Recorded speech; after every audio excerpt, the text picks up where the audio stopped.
Ils parlent de disparition, mais ils ont eux-mêmes fermé la porte aux naissances. Ils ont tué leurs enfants avant qu'ils ne voient le jour. Ils ont offert leur ventre au confort et leur mémoire à l'oubli. Ils ont troqué les berceaux contre des plaisirs solitaires et les prénoms contre des identités neutres. Puis ils ont pleuré de ne plus voir d'enfants dans leurs rues, de ne plus entendre leur langue dans les écoles, de vieillir dans le silence, entourés d'écrans, mais pas de descendants. Ils ont choisi de ne plus transmettre. Ni la foi, ni la famille, ni même les gestes simples d'un peuple debout.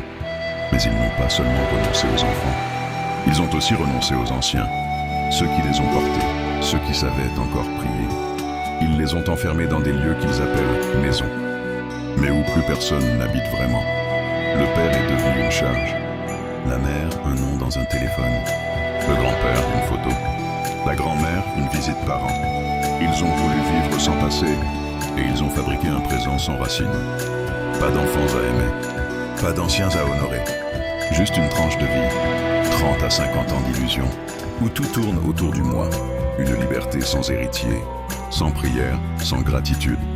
Et comme seule promesse, la solitude en héritage. Et maintenant que d'autres peuples vivent encore, qu'ils ont des enfants, des traditions, des sourires plein la bouche, ils crient au remplacement. Mais qui les remplace? Ceux qui sont restés vivants, ceux qui n'ont pas honte de leurs enfants, de leur père, de leur foulard, de Dieu l'unique. Ils ont honte d'avoir eu honte.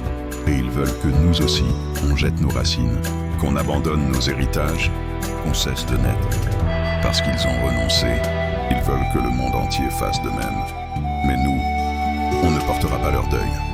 On portera nos enfants, nos noms, notre mémoire. Et s'ils reviennent à la raison, alors oui, on est prêt à les porter, eux aussi. Ils ont troqué les prières contre le bruit et la tendresse contre le confort. Ils ont effacé les prénoms et laissé la porte ouverte au vide.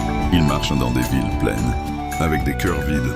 Ils parlent fort, mais n'ont plus rien à transmettre. Leurs mains ne bercent plus, elles consomment. Leurs regards ne cherchent plus, ils fuient. Mais nous avançons avec la mémoire, avec le goût des origines, avec des noms que le vent ne peut pas dissoudre. Et même si l'époque nous tourne le dos, nous resterons les veilleurs. Ceux qui tiennent encore debout, dans un monde qui s'allonge. Et pendant ce temps, les chiffres tombent. 730 000 anciens, enfermés dans des maisons vides de vie.